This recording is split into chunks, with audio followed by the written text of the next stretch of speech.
It's a joy to be here tonight for the launching of Nura Yingling's book, For Holding Silence. And it's a joy to be introducing her, whom you know so well, better than I in some cases, as mother, wife, neighbor, friend. In fact, you may be wondering why this stranger is here at all. Well, the short answer is that you know her as Nura.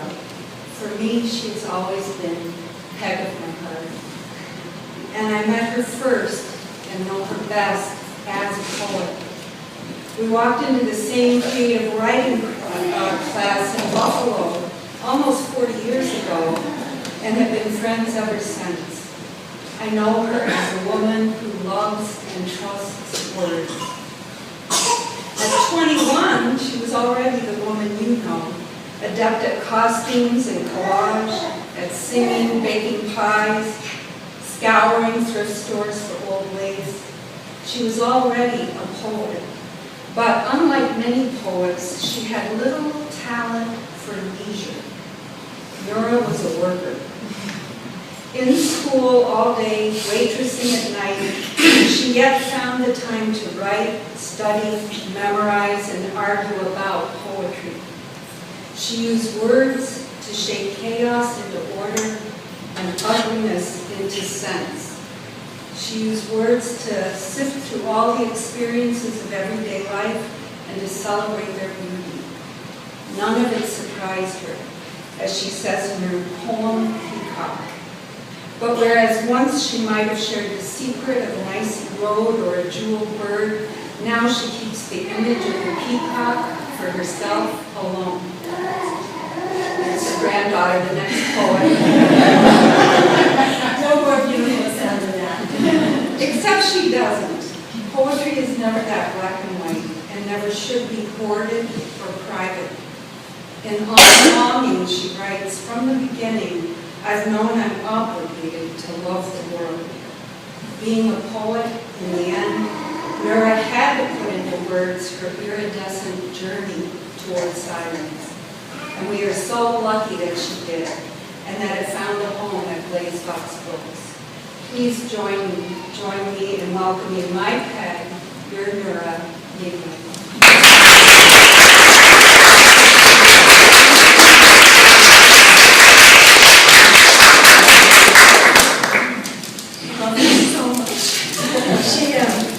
The book is dedicated to Sherry.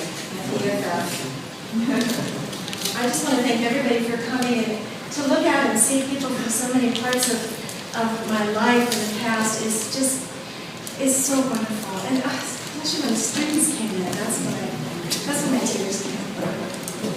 I really want to thank New Dominion, our wonderful, incredible local bookstore. And it is such a jewel for us here in Charlottesville, and local bookstores are jewels everywhere. So to be able to be here means a lot to me. I want to thank Blaze Fox Books and Jeffrey Getza, my publisher and editor, who with great wild passion makes, as he says, weird little books. And we're really lucky that he does that. Take a look at the webpage. It's pretty remarkable.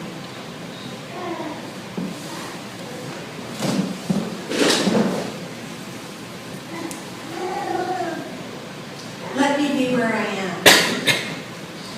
Let this bread, this morning, be their own ceremony. Let me pass the gilt mirrors without looking. When the lead mouth of fear clamps upon mine and blasts her wind of rope and iron filings into me, let my breath be forgiveness, returned for her black sadness. Let poems be clumps of praying, made for holding silence.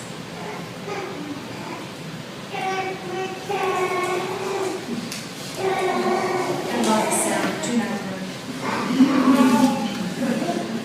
So the poems in this book are from 40 years of writing. And they're organized in the manuscript, not chronologically by any means, but they're organized, placed upon the steps of the path that I've chosen to live my life by. And the very first section is called Admission, and the first poem in the book is called On Longing. From the beginning I've known I'm obligated to love the world. Sick of low-level love, vanity, heart collapsed to a cave of clay, the winds of wars sucking. Bring me my pearls and my heeled heavy boots, and I'll make my way out of this tight, dark place by the light of jewels if I have to. Nothing so strong as to be helpless before desire. Weary of pushing it around on the plate, let me eat this yearning.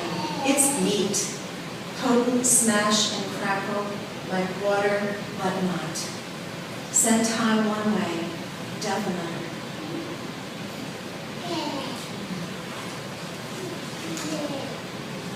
This next poem is one from my father.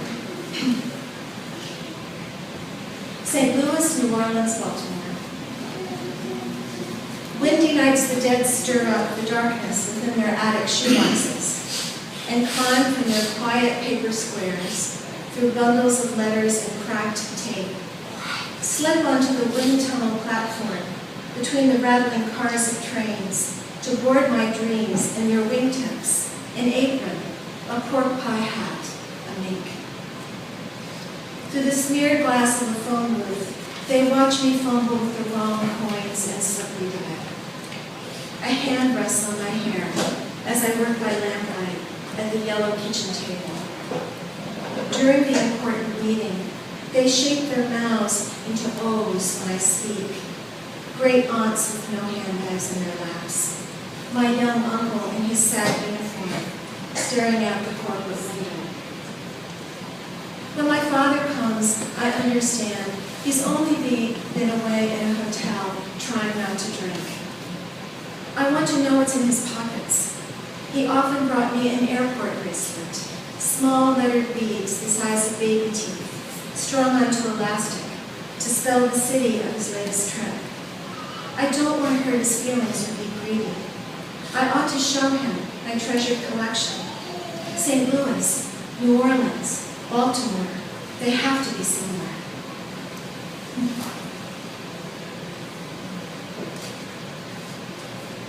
This fourth poem is from the section, third section, called Surrender.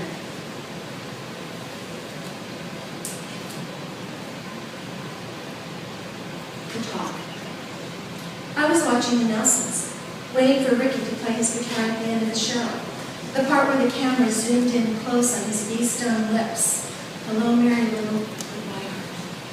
When my mother, she had the steaming iron, the clattering sink, mixmaster and Electrolux, bullet tubes of fire and ice in her vanity mirror, viceroy cap in her apron pocket, and 3 fingers of bourbon on ice, clinking from noon on into dark, cried out, "Sweetie, come down to the basement." She had unfolded 2 crippled lawn chairs, their plastic webbing frayed at the seats, and faced them there on the concrete slab my father had poured after the flood. I stared at the pegboard above his tool bench, the hammers and saws, funnels and drills, coils of rope and wire, as she explained the blood that would come, and why, and what to do about it. Her voice was measured and full of grief, as if by saying what I already knew, she was giving away the last of her power. What kept me from looking into her face? What made me climb back up the stairs, past the flickering television, out to the yard, to that circle of earth beneath the willow I would come to again the following spring? The green morning I woke to the sweet and heavy melody, red blossoms blooming on my sheets, whisked away and bleached again, white on my bed without words. I still don't know what to call it, cruelty or wisdom, blindness or grace. Sherry and I were talking about Billy Collins earlier because our poetry mentor discovered Billy Collins. And I wish I could write funny poems, but I just don't. Maybe after this is all done. I love funny poems, but they're not good. This next one is a love poem, and it's one that my female students really tend to like. I think I shared this with you, Carly. years ago. Night ride. The white-hot days of my 15th summer were slaves to the tyranny of air on fire.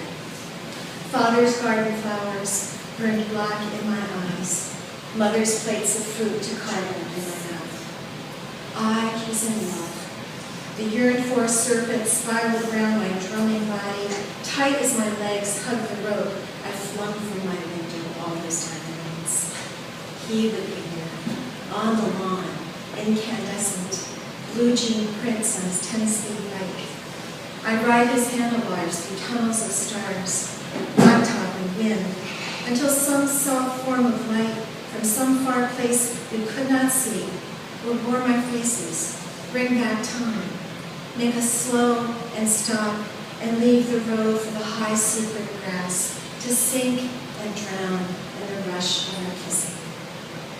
That boy was so good. His reverent hands, his heart's sweet mouth. Now when I hold love up to the eye of 3 times 15 years, it's the ride I remember, the dark sleeve, the wheel spinning under us, singing like water, the liquid night that belonged to me, mercifully inflammable, wild, free.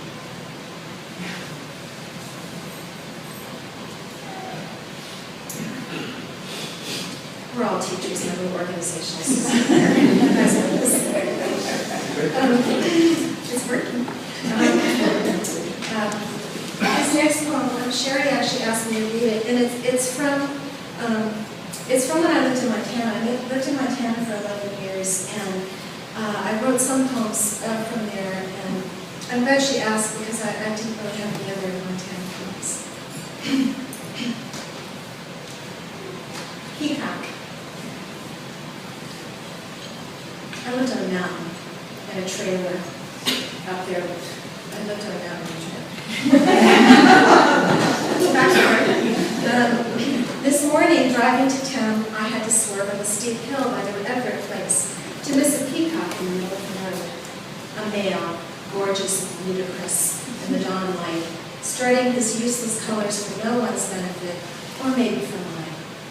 I didn't know the neighbors kept peacocks. I could have been killed, unaware the road had turned to glass overnight.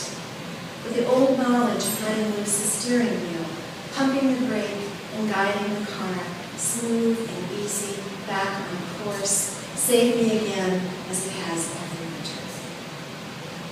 Out on the highway, I joined the others who travel these same miles to work and watched their cars that only yesterday rolled past fields warm to gold, inched their way in black ice, windshields flashing ghost faces, gloved knuckles tight on the wheel. Now bumper stickers that proclaim, I drive 93, so pray for me. Stop being a local joke. Now Dawn most fully becomes herself, cold and empty as sentiment, laying down her hard sheen only on unforgiving things, gravel, asphalt, metal, cars. None of it surprised me. Not the sudden arrival of winter, not the jeweled bird posing in my path. It's as if I've been waiting to hit the brake on ice, to see how far I'd slide, to feel the pressure inside my thighs of studded rubber bearing down into ice. Once I might have shared the secret of staying loose behind the wheel, of riding a skid and drinking the dawn like good gin, its bite becoming in one lucid instant intoxication pure as desire. Now, instead, I pretend to offer the highway prayer my fellow travelers demand, and keep the image of the peacock for myself alone.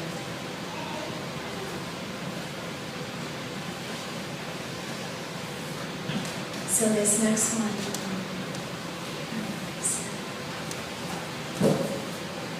this is a love poem from my wonderful husband. Some people write poems about a lot of happy things. I don't know. Happiness is enjoyed for its own thing. Poems are, like you said, kind of make order. It's a kind of alchemy. So, and this is an alchemy poem too. I think that it's my poem. It's my poem for your best friend. February. All it does is rain. I count the time between our birthdays. Mark red X's on the calendar when they bleed late. Cut paper hearts for Valentine's. You wander out to the yard before dawn and watch the gray-soaked, felt-thick sky detecting weather patterns like a shaman. We speak in the evenings of the radio news. You explaining the movements of armies, El Nino, the world's changing oceans. I only remember the morning man, his reassuring announcer voice saying this is the date that Jello was invented, or that Einstein died, or the first panda was born in the zoo.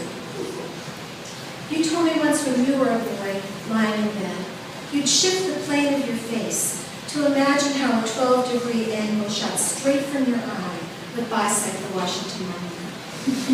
Have I told you that when I was a girl lying in bed, I'd watch the shadow cast by my parents' cracked bedroom door and see a witch and try to name her?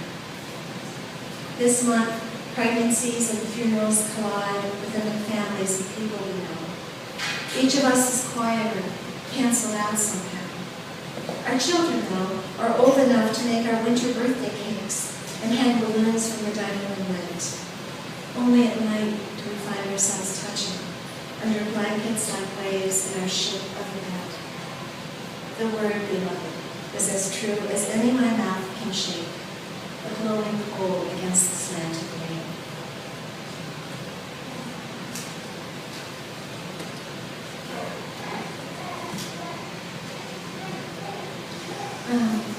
I always like to dedicate this next poem to Larry Goldstein from Tandem.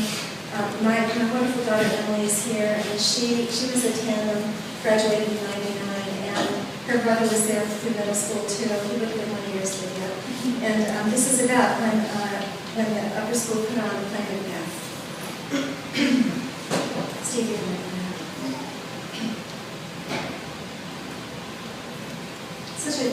It feels like a tribute to the drama program. Being in Macbeth. Evenings in the kitchen, lit by November's fading slate light. The children pace and rehearse their lines. They have been cast in the high school play, the fall production of Macbeth. I sew snakeskin to a black leotard, and fearing her screams will ruin her throat, squeeze lemons into honey from my door. Her brother cannot remember his cues. He really wanted a bigger part, and he wanted to use the real knife. I stir meat into the stew, and tear into strips the reddened cuffs of his warrior heart. In labyrinthian detail at breakfast, they recount the plots of their intricate dreams, their lidded eyes ringed with the bruises of stage makeup that won't wash off. Late, when practice runs long into dark, I wait in my car in the parking lot, another shadow mother reading by penlight. Opening night, I arrive early, find a front seat and clean my glasses, crease the tissue and fold my hands like a widow in church who lives for Sunday. She appears first of the witches, writhing with power, abducent and demonic, and then my son, one of the boys, hell-bent on revenge and enemy blood, glory entitled The Spoils of Men.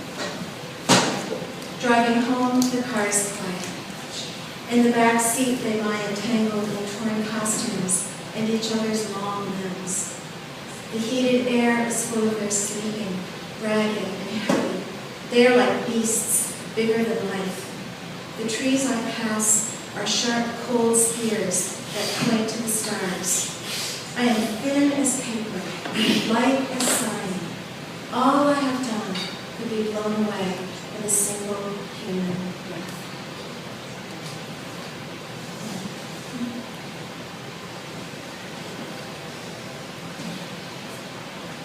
This next poem is, it's one of the step poems.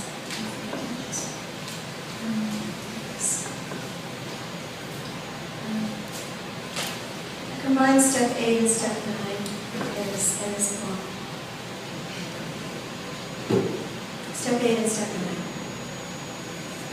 Those close, and those far away or back, whether or not you know where they are, or if the recalled or imagined slight, or word, or tone, or lie, or theft, or vacancy was one of harmless no matter.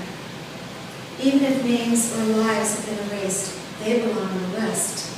You find them. A letter, a phone call, face to face. The words are easy if you keep them simple. Whether a sudden white light on a mountaintop or a slow dilation of the God aperture makes no difference. Rest in the place you dwell, cleaned now to a high gleam from floor to ceiling, each cluttered closet and drunk drawer in order. You know where the broom, the rags and soap are kept. You know that the world and your very body are continually making dust.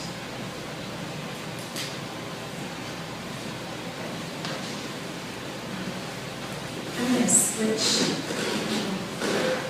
and I'm going to begin for my daughter because Isabel's doing such a great job. I can just turn her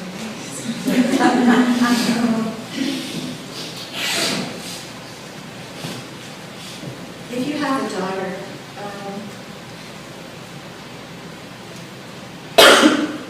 Callie and Susan, I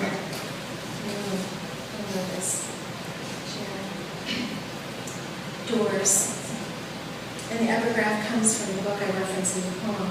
What will become of us when we pass through this door or that?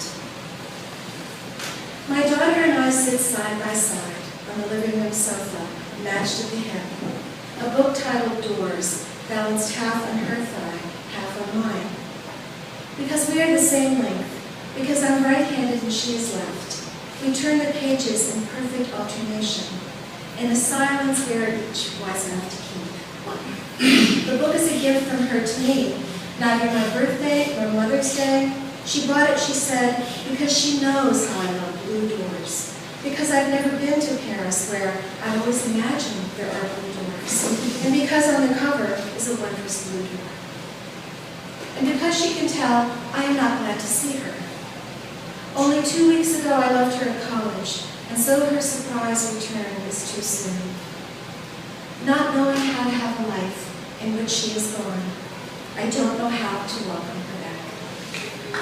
An elegant villa door, trimmed in grass, a thick oaken door, soaked in plain Amish sun, carved temple, red-shuttered, glass-eyed and chained doors.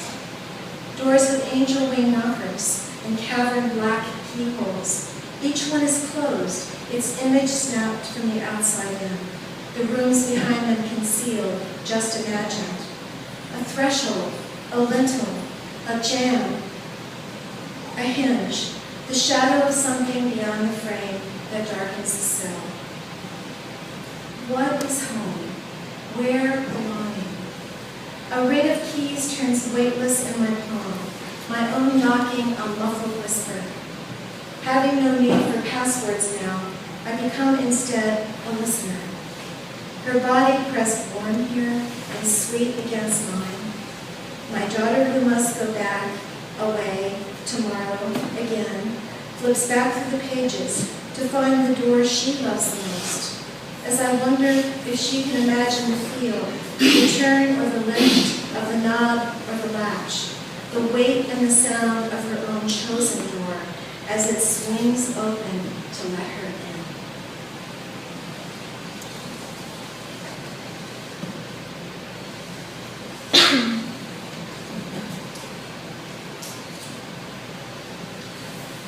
This next poem is, it's funny, I don't write too many poems about teaching. The world of teaching, as we all know, there's so many words all the time. And because I work at Tandem, we have so many ways and chances to use words wisely and communally. And so I don't always have a lot of leftover things I need to work through. I just realized that. And it's a testament to our school. The Tuesday afternoon humanities meeting. This is not as a teacher, not an administrator. At least I could call this meeting here, in my own classroom with the west-facing windows, and sit where I can look out at the mountains, old and friendly and blue. We have tabled our concerns for certain students. Lenny of the long sleeves, who drops her bag lunch into the garbage every day. Ben, who cannot sit still or read poems, whose parents simply cannot love him. Timmy, his eyes flat and empty as a blank blackboard. Our agenda includes the Holocaust, the Civil War, and midterm exams. The sun's going down, and the mountains dim violet, a smoky slate color that is restful and beyond. The Buddhists say that the old mountains are bodhisattvas, enlightened ones, who've made a vow to give up nirvana, to come back again and again and again, till all sentient beings come into the light. I hear the geography teacher ask if we can afford to update our maps, as the faces of our troubled children float out through my mind toward the patient heights beyond.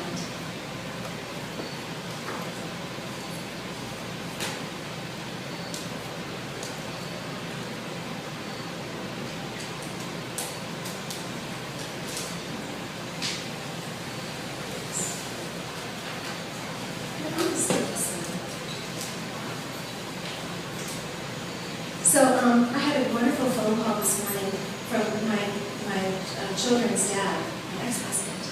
And he lives here in town, and he had heard about our meeting. He called to wish me luck and to give me his love, which was such a beautiful thing.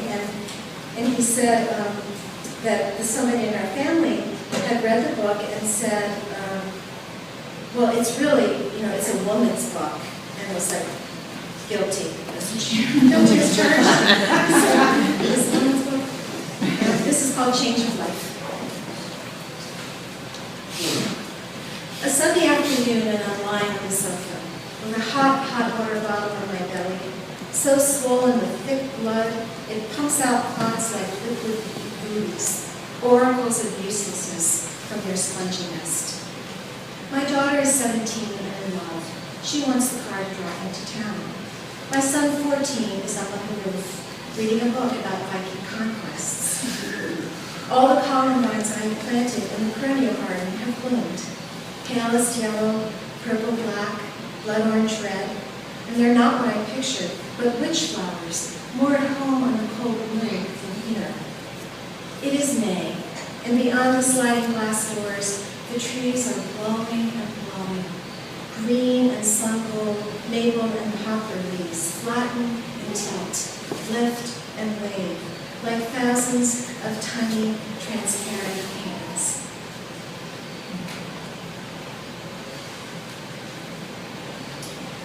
This is another poem inspired by NPR.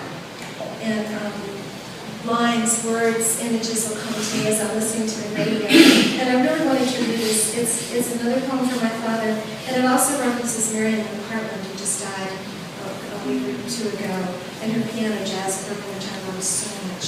And the title is from a Duke Ellington song.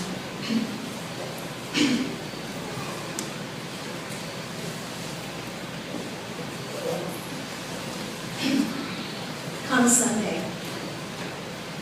The former queen of bebop is making a comeback in the gospel, and the host of the jazz radio show, who once caught her act with Charlie Parker, can't get her to tell any juke joint stories, or even play Looky Looky Here Comes Cookie without changing the words to fit Jesus.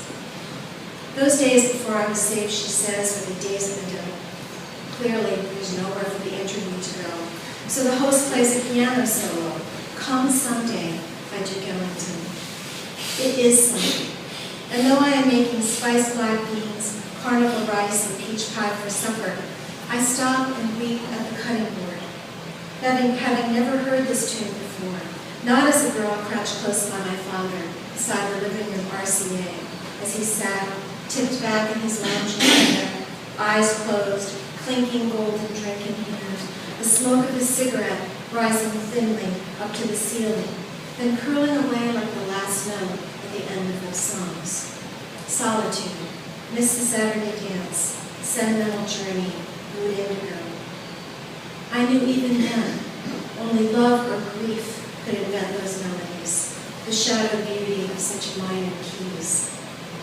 Now when the spiral sound of longing dissolves cleanly into silence, I pick up the knife, resume cooking. As the guest intones her praise the Lord's, my heart bears the old familiar pain, the way a church organ bears the weight of morning sunlight in the sanctuary, the resolving chord of the closing hymn.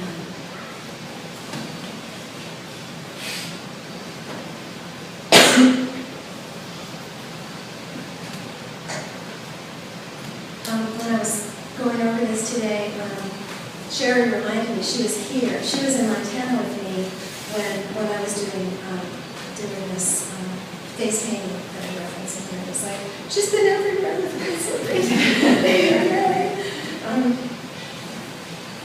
Half-life. In the snapshot, I am 23, half my life ago. It is black and white, partly in shadow, partly in sunlight, taken beneath the striped carnival awning. I am polishing a mirror, and I wear a broken heart. You can see it there in the center of the frame, two ragged halves hand-painted on my chest. Dressed as a mime, a thick white face in a black bodysuit, a clownish tear in cerulean blue poised on one cheek, mouth marked by a thin violet line, I painted faces at summer fairs out west. Little girls ask shyly for unicorns and rainbows, their brothers for lightning and comic book gods. With a fine brush, I granted each wish, held up the hand mirror when I was through, and lifted my gloved palm for coins that dropped from the indifferent hands of distracted mothers. I can hardly believe how much money I made, never once saying a word. And the lover for whom I suffered so seems a boy to me now. The silence a blessing, the colors anointing my brush as pure and singular as the notes of a chant, sung by a nun who has chosen her life.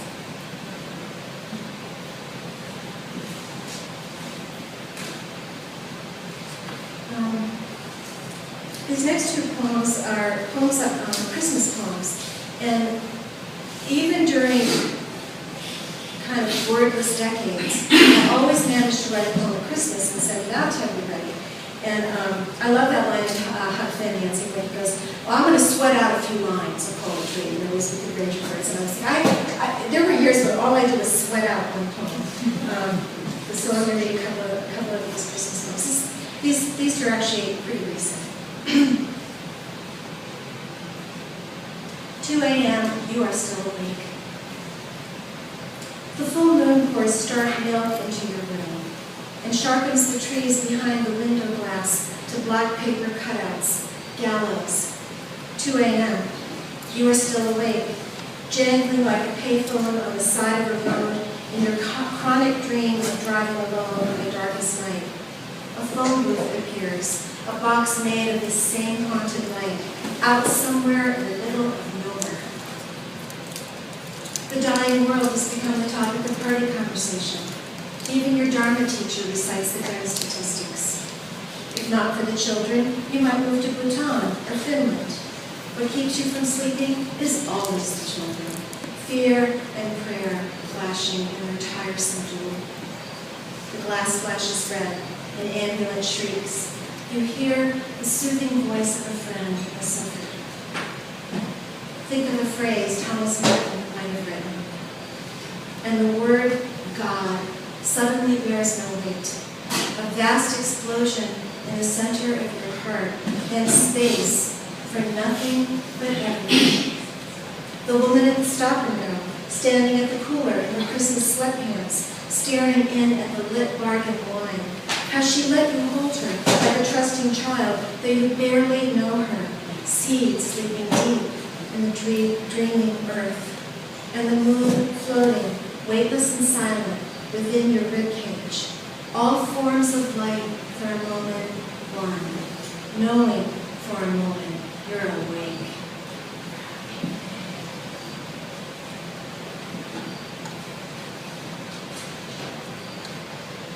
And I think I'm just going to read two more. I'm going to read the last two poems I'm going to read are step 10 and step 11. Step 10.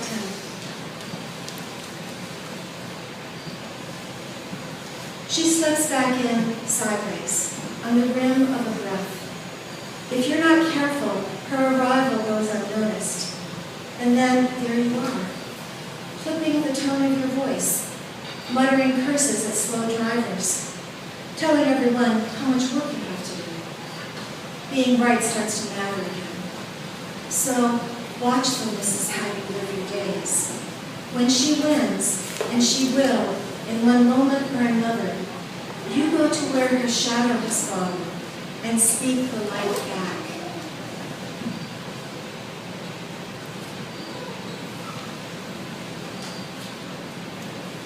And for some reason, I haven't had to, but I want to read the first epigraph in the book, and then I'll read the last one for tonight. This is from it's a section, it's a snippet from a letter. Carl Jung wrote this letter in 1961 to Bill Wilson. Quote, his craving was the equivalent, on a low level, of the spiritual thirst of our being for wholeness, expressed in medieval language, the union with God. How could one formulate such an insight in a language that is not understood in our days?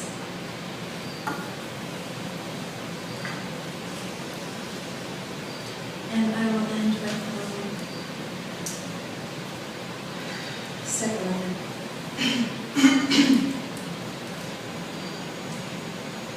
Like the winged beings of your fevered or childhood dreams, your own breath can be ridden into this high, rare atmosphere, where air and your own emptiness can hold you aloft in perfect ease.